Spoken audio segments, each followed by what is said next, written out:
Before we get into the second chapter of our Mad Scientist series, I have something to add to my previous video.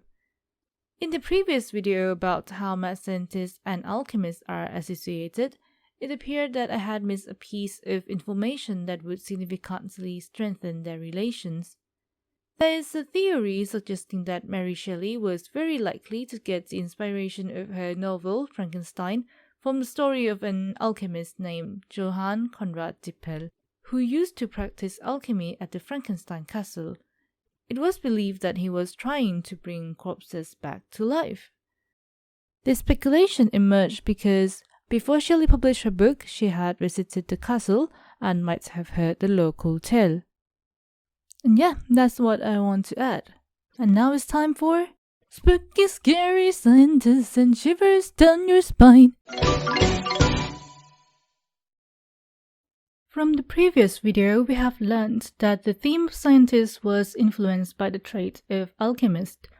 Both mad scientists and alchemists seek forbidden knowledge, and they are very idealistic. Then we question why have the scientist secluded itself from the ancient alchemical knowledge. The mad scientists still possess such characteristics. In fact, they even get creepier, as we can see from our typical mad scientists like Dr. Frankenstein, Dr. Jekyll, Dr. Moreau, Dr. Caligari, so on and so forth. As mentioned last time, people began to use the word science with a similar definition to our modern sense since around the 1670s. However, the term science fiction was popularized later in 1929. Still, some novels featuring scientists were published earlier than that time. Here are some examples. Frankenstein was published in 1818, Dr. Jekyll and Mr. Hyde in 1886, and Dr. Moreau in 1896. Despite all the science included in these stories, most of them were not even recognized as science fiction, at least not at first, and they were written in the Gothic or Victorian manner. Actually, those three I have mentioned are Gothic and were written in the Victorian era, except for Frankenstein, which was published shortly before the time. At this point, I believe some of you may go, so that's why mad scientists are so dark. And I must say, yes, my friend, I also believe that is the reason. Let's talk about the Gothic genre first. The Gothic literature movement is believed to start when the first Gothic novel, The Castle of Otranto by Horace Walpole, was published in 1764. What about the end? Well, since Gothic is more like a genre, it's more common for its popularity to slowly fade away through time. To be fair, most literature and elements in each era or genre in history wouldn't just go poof and disappeared. Let's just say that the Gothic is not as pop as how it was before anymore.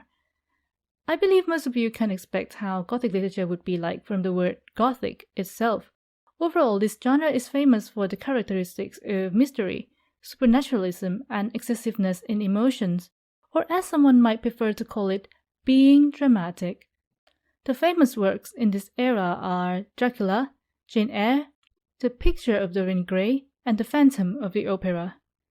Gothic literature obtained those characteristics partly because the movement took place near or overlapped the Romanticism. Romanticism is a theme that focuses mainly on pure and raw emotion. This isn't only applied to love but also to sorrow and fear, while Gothic works focus more on grim type of emotion. This is not to say that Gothic is a subgenre of Romanticism by any means, plus the Gothic genre even remained influential in the Victorian, which came after the Romantics. In that era, it was the age of discovery, industrialization, religion, and science, so people could talk about religion a bit more freely. Many questioned the existence of higher power or wrote more about spiritual beings. Because there were more discoveries during the time Gothic literature was widespread, some or many people developed the fear of these new inventions and the subject of science. It became anxiety of society as reflected through Gothic literature's excessive emotional tone, so dark, mysterious, and dramatic.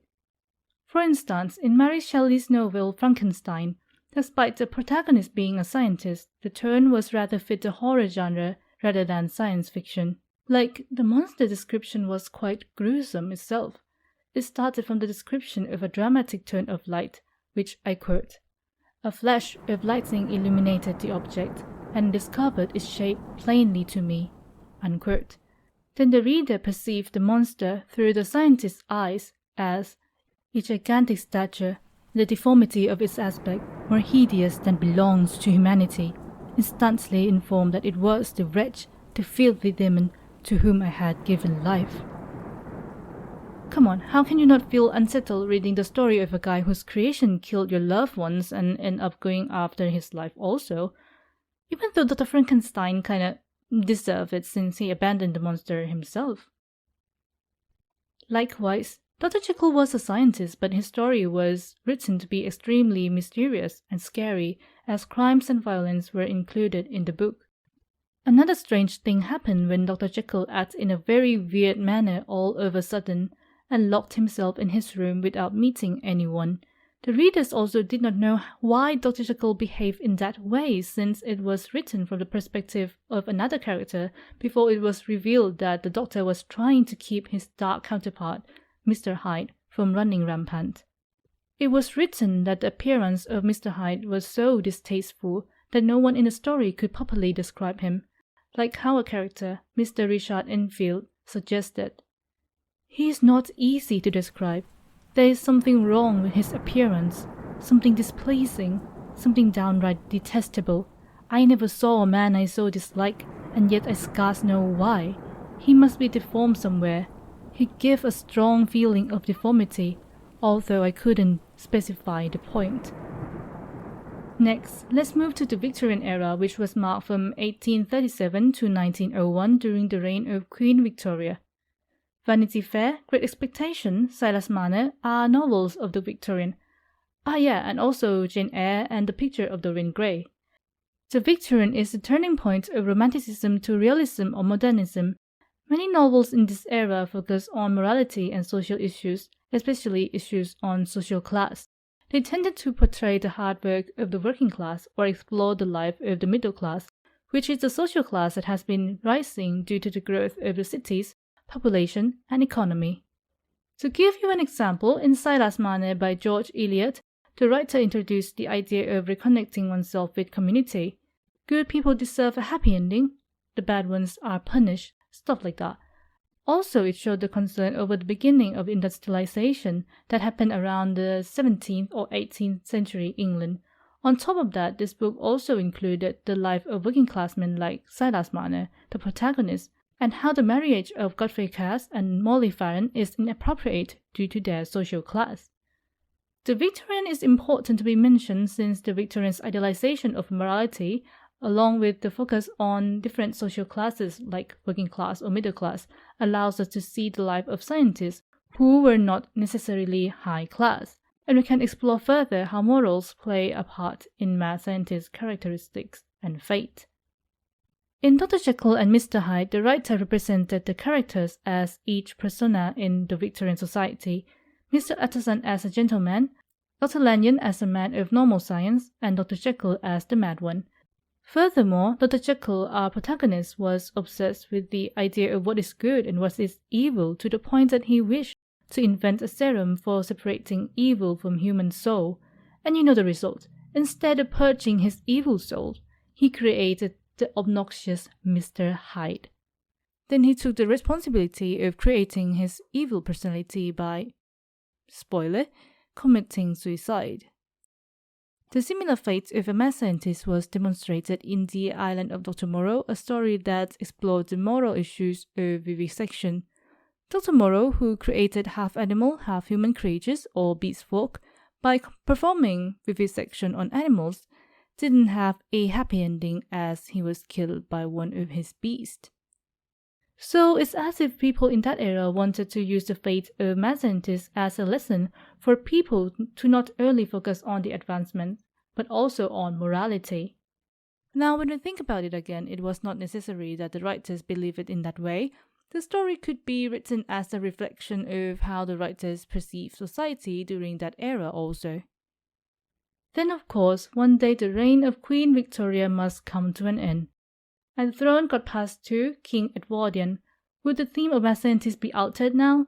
Not that much. The Edwardian era did not last very long. It lasted for around 10 years.